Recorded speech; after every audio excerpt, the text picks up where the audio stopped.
courtroom is a place where the echoes of justice reverberate, where the weight of crimes meets the measure of punishment, and where the fates of those who once instilled fear and commanded respect are finally sealed. Now, I'll see you all in hell, too. You remember that. Every one of you, I'll see you in hell. It is within these solemn chambers that dangerous gang leaders, once untouchable in their reign of terror, confront the reality of life sentences. I am not sorry for something I didn't do, and I am not sorry for the things I did do.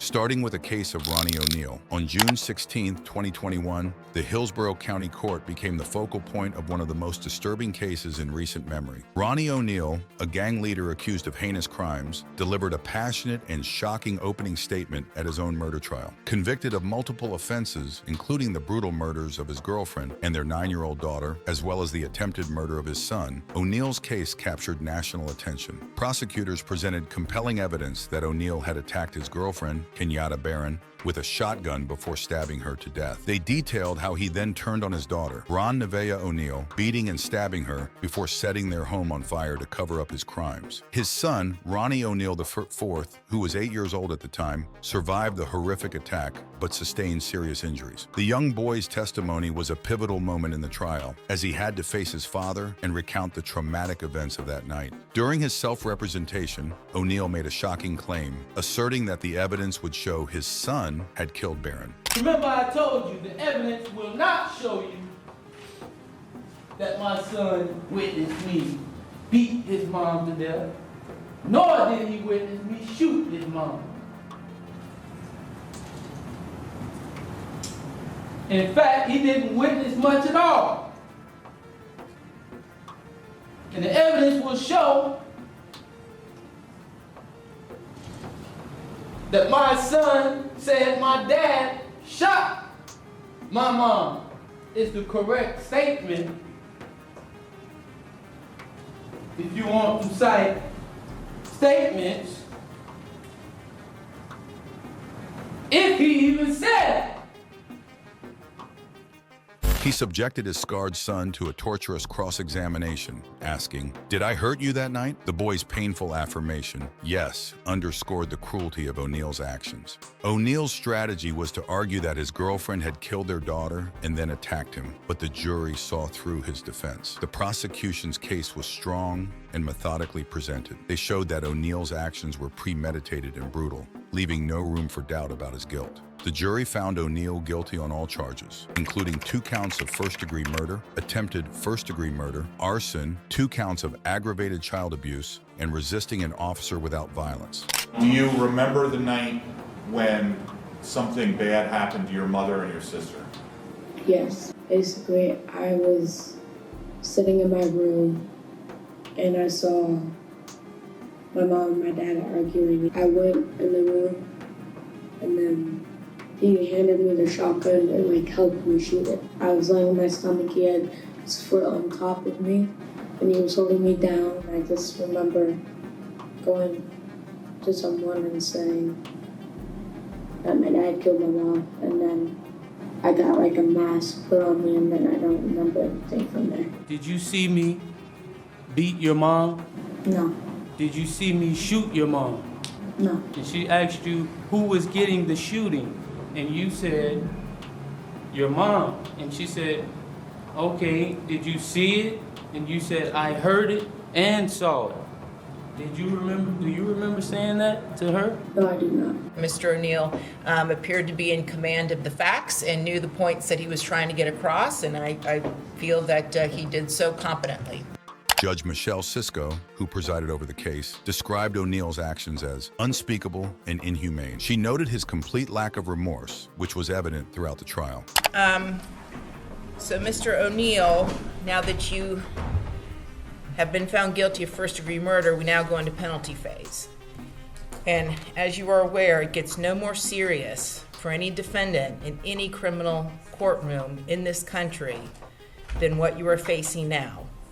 I respect the fact that you chose to represent yourself, and I have to tell you, I think in another lifetime, you would have been an excellent lawyer. I really think that. You speak with great passion. I understood exactly the points you were making. I knew what you were attempting to get across in your opening statement, your cross-examination of the state witnesses, the direct examination of your witnesses, and your closing argument. Ultimately, your arguments were not persuasive to the jury, but nonetheless, I was able to follow exactly what you were trying to accomplish.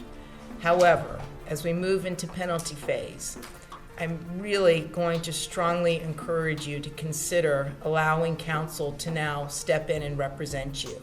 This is a much more specialized and rare area of the law that very few practitioners really practice in, as far as truly understanding the aggravating factors the state has to establish. And now you would have a burden of proof with regards to the mitigators, whether they're statutory or non-statutory. You've got to come up with proof by greater weight of the evidence that the mitigators actually apply. And you would have to come up with not just applicable statutory mitigators, but any applicable non-statutory mitigators. And I'm quite confident that your standby counsel would have a much better grasp on what those potential non-statutory mitigators would be.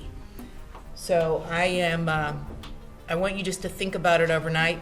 I don't want you to make a decision right now. I want you to give it some serious consideration. All right? And we're going to reconvene at 10 o'clock tomorrow morning, and we'll discuss it further, and you can tell me then. But I really want to strongly advise you to go ahead and let counsel represent you in the penalty phase, because the consequences are so serious.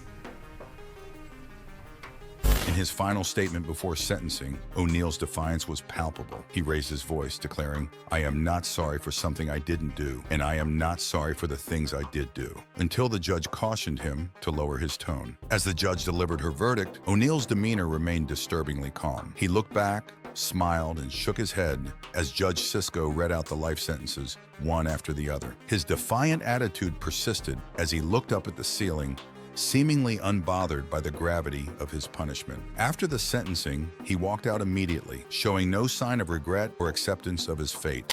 I am not sorry for something I didn't do, and I am not sorry for the things I did do. I will have you removed from this courtroom. Then the judge addressed O'Neal to pronounce sentence. This is the worst case I have ever seen as far as the facts go. For the rest of my life, I'll be haunted by what I saw as far as the evidence. Ronnie ONeal was sentenced to 3 life sentences without the possibility of parole for the murders of his girlfriend and daughter. Additionally, he received an extra 60 years in prison for the attempted murder of his son and other related crimes. Next, we have a case of Lil Tony. In a Durham County courtroom, Antonio Davenport, also known as Lil Tony, faced sentencing for his role in the tragic murder of 9-year-old Zion Person. The 27-year-old gang leader was a prominent figure within the 8-Tray gangster Crips, a notorious criminal street gang known for its ruthless activities. As the courtroom filled with tension, Davenport's past and the events that led to this devastating crime came under scrutiny. On a fateful evening, Davenport, Dixon, and their accomplices embarked on a mission of vengeance. Armed with deadly weapons, they targeted an area known to be frequented by rival gang members, planning to strike fear into their enemies and reestablish their dominance. However, their actions had unintended and tragic consequences. Spotting a car they believed belonged to their intended target, Davenport and his gang members opened fire, unleashing a hail of bullets. The car, carrying innocent passengers, was caught in the crossfire. 9-year-old Zion Person, who was riding in the car with his aunt and 4 other children, was struck in the head by 2 bullets, ending his young life instantly. Zion's 8-year-old cousin, seated next to him, was also injured, struck in the arm by a stray bullet. The scene was one of utter devastation, as the senseless violence claimed the life of an innocent child and forever altered the lives of those involved. Lena, it was such an emotional day, and a lot of the testimony was really difficult to hear. But afterward, after the sentencing, Zion's family, they all came out here to the courthouse steps. They were hugging and rejoicing. Finally, they feel a little bit of peace. A release of emotions years in the making. At peace. My baby got justice. He's not here.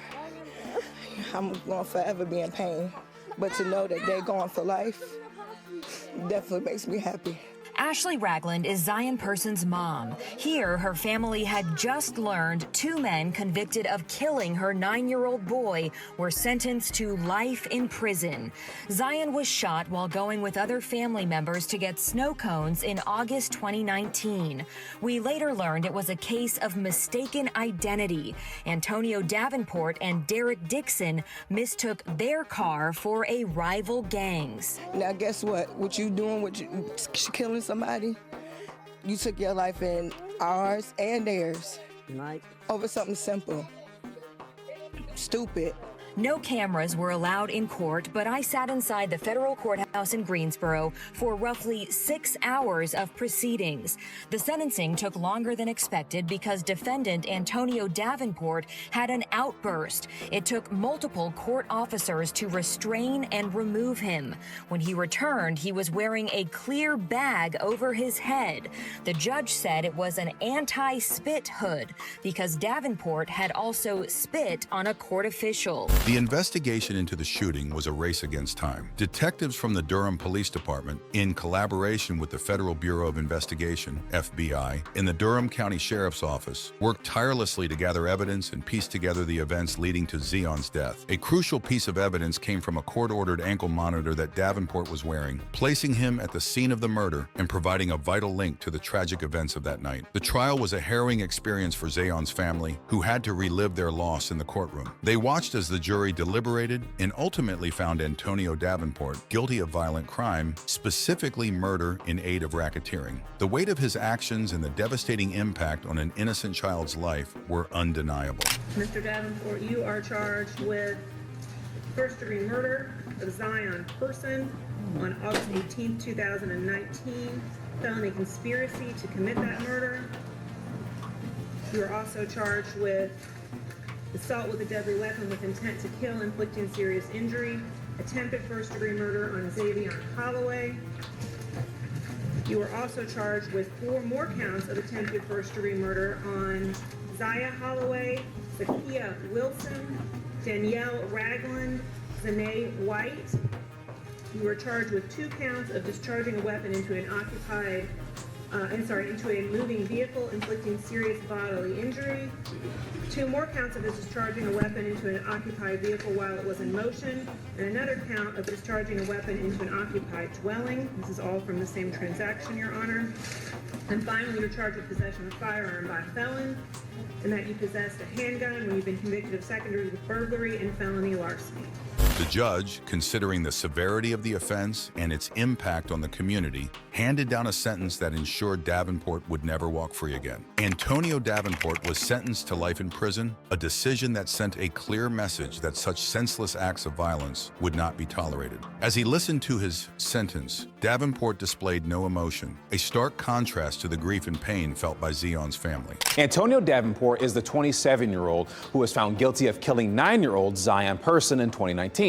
Davenport was found guilty on all federal charges, including murder and racketeering.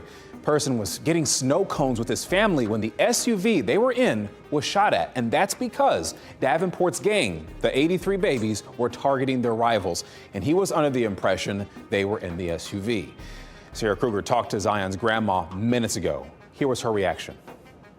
I know I just broke the news to you, guilty on all counts. What is going through your mind? All I could do is just say, thank you, Jesus. We got justice for Zion. I'm just so happy right now. These are happy tears. These are seriously happy tears. We get a little for the family. I want to say thank you, Jesus, and thank you for the team that put all this together to make this happen. I just want to say thank you. You can hear the voice cracking. There's so much emotion in that interview that Sarah got just then. Next, we have Adam Lee Hall. At Hampton Superior Court, Adam Lee Hall, a leader of the Berkshire County Hells Angels motorcycle gang, faced sentencing for his involvement in a chilling triple murder. Hall, alongside 3 other gang members, was convicted of the brutal kidnapping and dismemberment of 3 men. Adam Lee Hall, whose name would soon strike fear in many, was born and raised in the small town of Peru, Massachusetts. Known for his rebellious nature from a young age, Hall found solace in a sense of belonging within the Hells Angels, a notorious group known for its criminal activity activities and fierce loyalty. The Hells Angels, founded in California in the 1940s, quickly gained a reputation for their rebellious spirit, criminal enterprises, and their iconic emblem, the winged skull. Over the years, the Hells Angels expanded their influence, establishing chapters across the United States and internationally. It was within this dangerous and intriguing world that Adam Lee Hall rose through the ranks, becoming a top-ranking member of a Western Massachusetts chapter. Hall's ascent to power was marked by bloodshed and criminal activities. He was known as a ruthless enforcer, willing to do whatever it took to protect himself and the interests of his chapter. On July 23, 2009, the Berkshire County Drug Task Force arrested Hall on drug, gun, and assault charges after interviewing Glasser and searching Hall's home. Despite these charges, Hall was released on September 30, 2009, after posting a $50,000 bond. An upcoming trial was set, and Glasser was to be a key witness. Between August 27 and 28, 2011, Glasser, along with his friends Edward Frampton and Robert Chadwell, mysteriously disappeared from Glasser and Frampton's Linden Street apartment in Pittsfield. After an intense investigation, police discovered the dismembered bodies of all three men buried in a trench on private property in Beckett on September 10, 2011. Hall, along with David Shalhoub and Caius Vovis, was charged with the murders. Ladies and gentlemen of the jury, hearken to your verdicts as the court has recorded them. Indictment 2009-198, count 1, charging the defendant with armed robbery. You, upon your oath, do say that the defendant is guilty. So say you, Madam Court Lady. Yes. So say you all, ladies and gentlemen of the jury. Yes. Indictment 2009-198, count 2, charging the defendant with kidnapping. You, upon your oath, do say that the defendant is not guilty. So say you, Madam Court Lady. Yes. So say you all, ladies and gentlemen of the jury. Yes. Indictment 2009-198, count 3, charging the defendant with extortion by threat of injury. You, upon your oath, do say that the defendant is not guilty. So say you, Madam Court Lady. Yes. So say you all, ladies and gentlemen of the jury. Yes. Indictment 2009-198, count 4, charging the defendant with assault and battery by means of a dangerous weapon. You, upon your oath, do say that the defendant is guilty. So say you, Madam Court Lady. Yes. So say you all, ladies and gentlemen of the jury. Yes. Indictment 2009-198, count 5, charging the defendant with intimidation of a witness.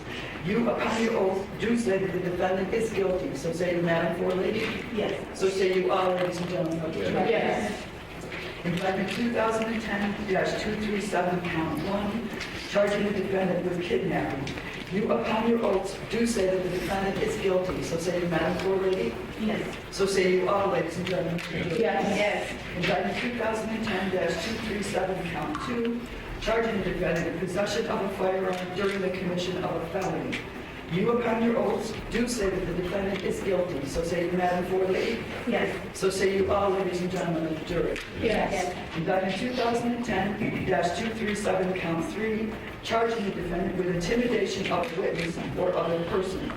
You, upon your oaths, do say that the defendant is not guilty. So say you, Madam Court Lady. Yes. So say you all, ladies and gentlemen of the jury. Yes. Indictment 2010-237, count 4, charging the defendant with conspiracy to wit, intimidation of a witness or other person. You, upon your oath, do say that the defendant is guilty. So say you, Madam Court Lady. Yes. So say you all, ladies and gentlemen of the jury. Yes. Indictment 2011-139, count 11, charging the defendant with murder. You, upon your oath, do say that the defendant is guilty of murder in the first degree. So say you, Madam Court Lady. Yes. So say you all, ladies and gentlemen of the jury.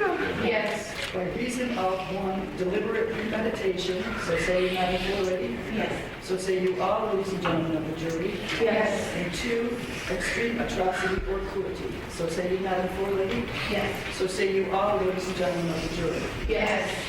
Indictment 2011-139, count 12, charging the defendant with murder.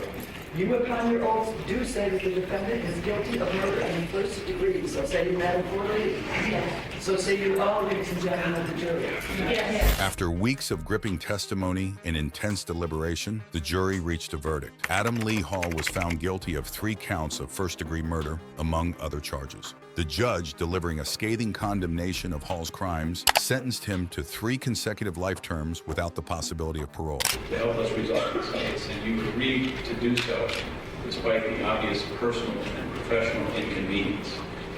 You have been here on time every day and done everything that we asked you to do without complaint. I know from my own observations that you've taken your role seriously and you have focused on the evidence, whether it be fascinating or tedious. I hope that in this endeavor you have learned something about and perhaps have a greater appreciation for our system of criminal justice and our goal to make certain that every party has a fair trial. I also hope that you understand what an important contribution you have made to the quality of justice in your community. We certainly do. For all of that, thank you. I would like to ask one additional favor. I want to come back and thank you personally and informally for your service. Obviously, I don't want to inquire into your deliberations in any way, but I would like to say thank you on a personal level. So if you would stand by for another 3 minutes, I would stand by and reach you. With the thanks of the court, ladies and gentlemen, you are excused.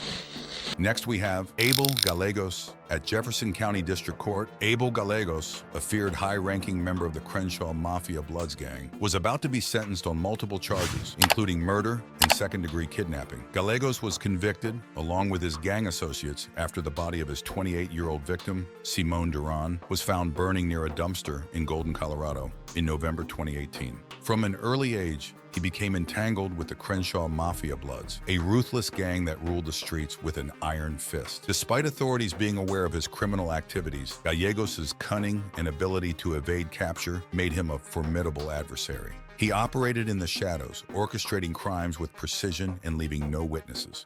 Pictures of 28-year-old Simone Duran are how her 2 young daughters will have to remember her. They miss her and they ask about her every day. They wake up in the middle of the night crying for her. Just 3 and 4 years old, motherless, because she did the right thing.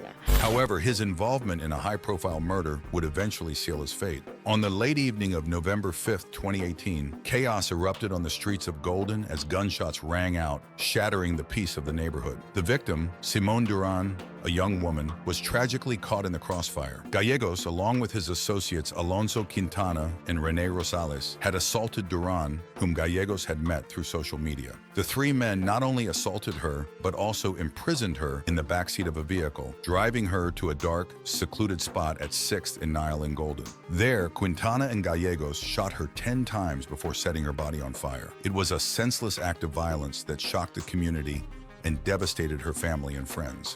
In 2018, after Duran stepped up to pick out a shooting suspect in a lineup, she was lured, kidnapped, shot 10 times, and killed before her body was set on fire. This was a horrific crime. I am struck by the casualness in which it was committed, the absolute disregard for human life. Judge Philip McNulty went back and forth on letting cameras inside the sentencing. He decided to grant Fox 31 access because he wants to send a strong message to gang members. This is the result. This is where you will end up, with your family and friends crying as you're let out of the courtroom to serve the rest of your life in prison. A jury found this gang member and 2 others guilty of her murder. And it may be symbolic, but I'm going to impose the maximum sentence just because you deserve it. Life without parole plus 163 years. We have people sobbing today. If there's any tears, they should be shed for Miss Duran. She didn't have a choice. After weeks of intense deliberation, the jury reached a verdict. Abel Galos was sentenced to life in prison with an additional 163 years, ensuring he would never again walk the streets as a free man. Throughout the sentencing, Galegos showed no emotion, no indication of regret or remorse for his actions. Next, we have George Gould Thomas.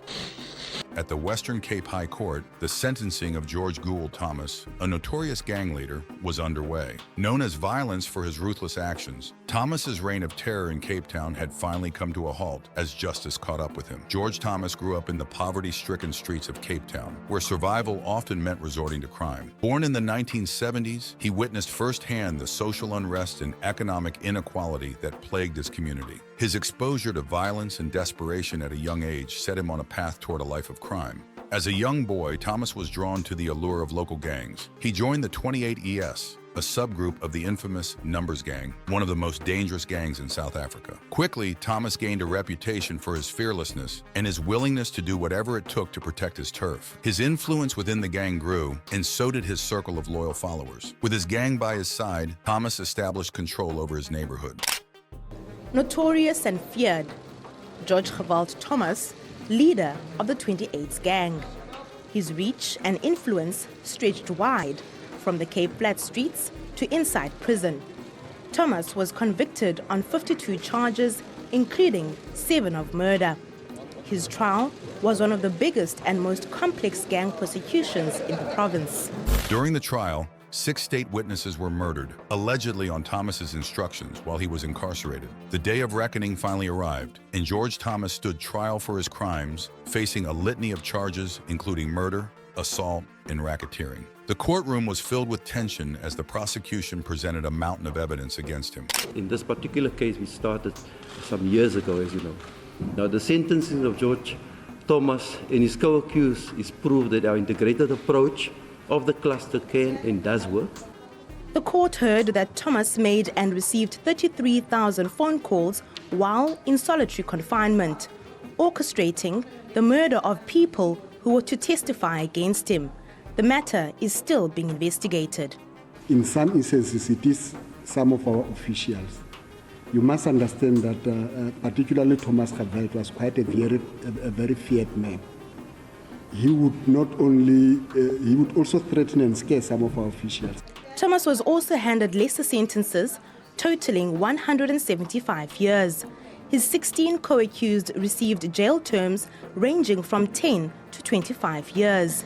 They conducted a reign of terror in Bishop Vovis, Valhalla Park, and Delft. In this trial, you'll notice there was a 27, Mafailant as they call him, and there was a 26 and a 28. It is very rare in one trial that you have all 3 branch camps of the number all on one, and that is firstly the significance. So when Advocate Muhammad speaks about dealing a blow of the number, it is across all 3 branch main camps of the number that they've been hit. The state says it will oppose any appeal. After weeks of intense courtroom proceedings, the jury retired to deliberate. Finally, the moment arrived. The jury returned with their verdict, guilty of 57 out of over 150 charges. He was also sentenced to 7 life terms in prison, ensuring he would never walk the streets as a free man again. Surprisingly, Thomas had a huge grin on his face as he heard the judge's verdict. Despite the gravity of his sentence, he showed no remorse for his actions. Next, we have Caius Vovis. The notorious Western Cape 28's gang leader, George Thomas, nicknamed Geweld, which means violence, was sentenced to 7 life prison terms for a host of crimes, including murder. I'm gonna be brutally honest. I'm not saying I regret it because my whole life shaped the person that I am today. But what I know for a fact, if I could have changed some things, I wouldn't be here where I'm now. And this message to the aspiring gang members from a once powerful and feared gang leader. Stay away from drugs, guns, alcohol, teenage pregnancy or sex. At Hampton Superior Court, Caius Vovis, a high-ranking member of the Hells Angels outlaw motorcycle gang, was about to be sentenced. Vovis, along with other members of the gang, had brutally murdered 3 Pittsfield men in August 2011. Caius Vovis, born Roy Gutfinski Jr., emerged from the shadows of the criminal underworld in the late 1990s with a reputation for ruthlessness and a penchant for violence. He quickly rose through the ranks of the local gang scene, becoming a feared and respected figure. Vovis's troubled upbringing, surrounded by violence and crime, set the stage for his descent into darkness. Yeah, I'll see you all in hell, truly remember that. Every one of you, I'll see you in hell. An angry courtroom outburst by Caius Vovis this afternoon after a Springfield jury convicted him on 3 counts of first-degree murder. Man with the horns is now convicted of taking part in that 2011 triple murder of David Glasser, Edward Frampton, and Robert Chadwell. The victims' bodies were found in Beckett 10 days after they disappeared from Pittsfield. the bodies were found all chopped up. Prosecutors said the motive was to keep one of the victims from testifying in an unrelated case against one of Vovis' accomplices, Adam Lee Hall. The other two men were killed to eliminate any witnesses. Berkshire County's district attorney had already sent the other two men involved, Hall and David Shalhoub, to prison for life, and this keeps the third man involved in those gruesome murders behind bars as well. We had never wavered in our belief that we had charged all three of these people properly, that we had the evidence, and fortunately this jury had seen that as well as the other two juries. We expect family members of one of the victims, Robert Chadwell, to be here on Monday for sentencing. Hall and David Shalhoub are the other two men tried in the same charges as Vovis. Hall and Shalhoub were both found guilty of first-degree murder and both sentenced to life in prison with no chance of parole earlier this year. Prosecutors said Hall wanted Glasser dead to keep him from testifying against him in an assault case. Frampton and Chadwell were killed to eliminate any other witnesses. Finally, after a lengthy and intense investigation, Vovis was apprehended. The trial that followed was a spectacle, with the media covering every twist and turn of the proceedings. The courtroom was filled with tension as the prosecution presented their case, painting a vivid picture of Vovis's crimes and the devastation they caused. The defense, faced with overwhelming evidence, tried to paint a different picture of Vovis. They argued that he was a product of his environment, a victim of circumstance. They attempted to humanize him, trying to make the jury see him as more than a cold-blooded criminal with a bizarre appearance. As to each of the 3 counts of murder, impose a sentence of life in prison without the possibility of parole, each one to be served from and after the other. As to the remaining charges of kidnapping and witness intimidation, the sentence of not less than 8, not more than 10 years to be served concurrently with the corresponding murder charge. Ms. Capers, you may proceed. Yes, Your Honor. Highest basis on indictments 2011-141 counts 10 through 18, to which you have been found guilty, hearken to the sentences which the court has awarded against you. On indictment 2011-141 count 10, the court, in consideration of this offense, orders to be punished by confinement in the Massachusetts Correctional Institution, Cedar Junction, for the term of life without the possibility of parole.